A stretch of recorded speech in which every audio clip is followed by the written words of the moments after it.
This is Digivation Network.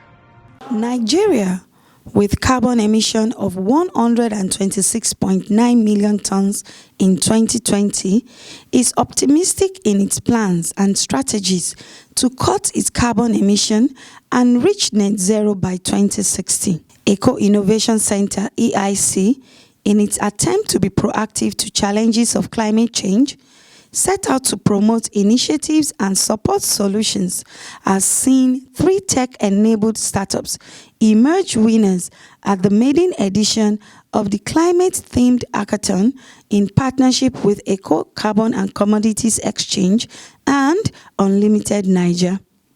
The closing ceremony, which was held at the Eco-Innovation Center, gathers players both from public and private enterprises, offline and online, where the need to rise to the challenges posed by the changing climate behaviors in recent times by leveraging on technology to provide solutions that are designed for Nigeria market while providing employment and entrepreneurial opportunities to Nigerian youths.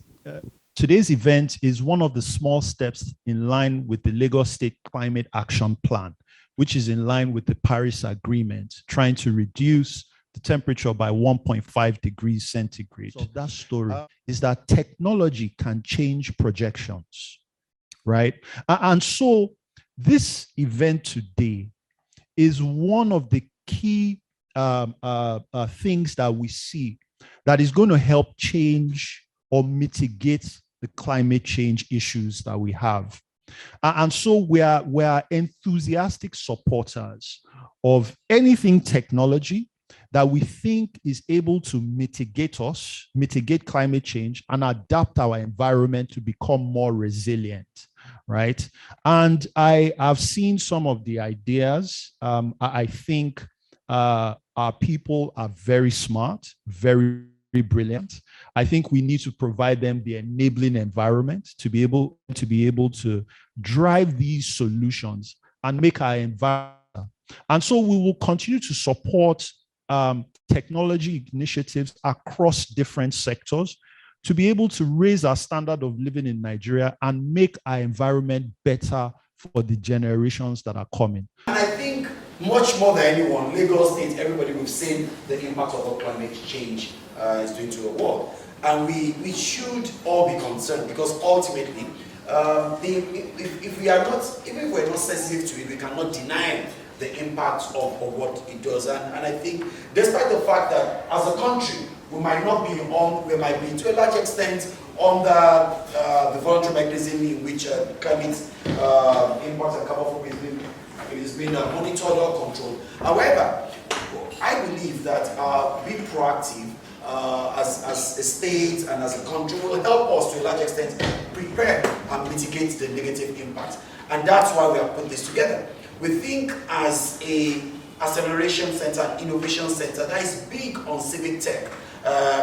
This is one of the initiatives where we think we should come out and collaborate with the ecosystem for a program that is for public good. Team Digit Agric, Team Exusia, and Team Column Technologies won $3,500, $2,500, and $1,500 respectively from the final 10 startups that emerged from the pool of 82 startups that pitched their ideas spanning 6 focus areas of the hackathon, which are agriculture, energy, industry, transportation, nature-based, and circular economy. 5 final jurors evaluated the startups' presentations on concept, ideas, and prototypes. Our PCBs, we don't get the PCB, we send our designs to them, and we get the boards here, and we mount the boards here in Nigeria. And in that process, when everybody was locked down at home, when we found it difficult to get the fertilizer to buy, we came up with this idea. Cultural waste, such as rice husk, cocoa husk, cashew husk, granite husk, and a whole lot of them. So, our overview.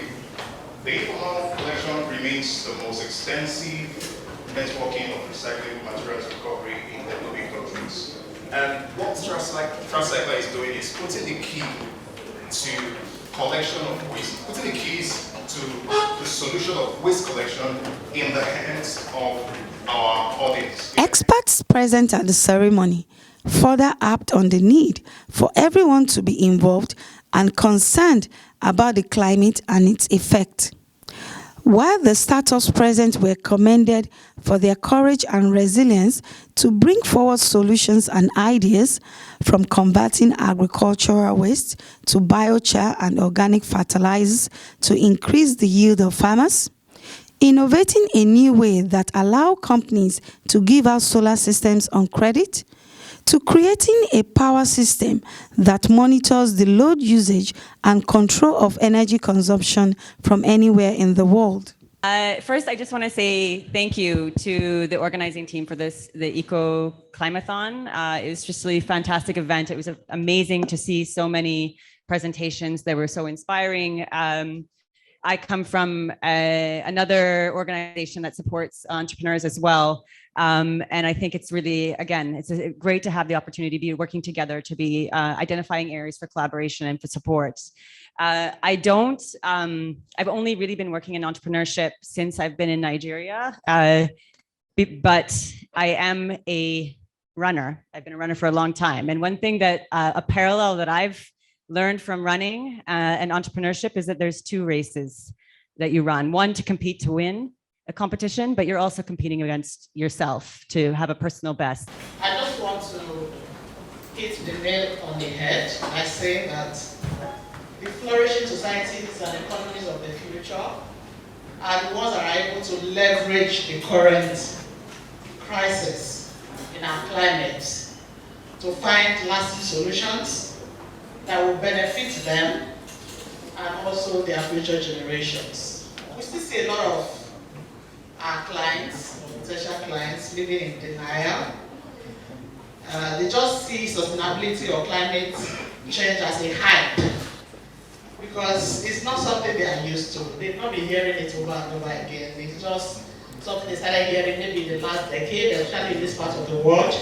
So many of them still think, this was this sustainability, climate change, and especially as one of our speakers had mentioned earlier, some of us may not be feeling the impact yet, but it's very real, and we have to understand that it has come to stay, and we have to find a lasting solution to it. Okay, so for the beauty of it all, the way I see it is that this is more of an opportunity than a challenge. And let me tell you why. Humanity and the human beings among all the species that exist, we are the strongest, right? We are the most rational, and we distinguish ourselves from all other living species. Why? Because we can think, we can innovate, we can create, we can easily adapt, and when problems come, we do our best to find solutions. We want to keep the culture of this part of the world, and in doing that, you have to take some actions. So what are the steps that government have taken so far? And what do we want the youth here and everyone here to think about? So I'm quite glad to see the team talking about the fertilizer they are producing. We produce 500 bags of fertilizer on a daily basis. That's just from my 12 market waste and abattoirs in Ikorodu. And looking at these bottles, we generate over 4 billion bottles, new bottles every year. And if you don't do anything about the 4 billion, next year it becomes 8 billion. It doesn't go anywhere. 400 years, that's how long it takes each of these bottles to degrade completely. So we need to start doing something.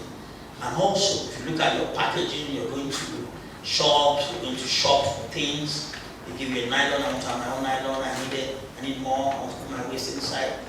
You are degrading your environment because those nylons takes 80 years to go anywhere. So after you dispose them, it's hanging somewhere, either on a landfill, in a canal, on a lagoon, in our drainages. It is going nowhere. The hackathon, which provided participants an opportunity to collaborate and showcase solutions, is a step further for Nigeria's focus in ensuring a low-carbon future to align with global objective of climate neutrality through promotion of sustainable development with guarantee for a climate-proofed economy. For more on lifestyle and business technology news and updates, please be sure to like, share, and subscribe to this channel. This is Digivation Network.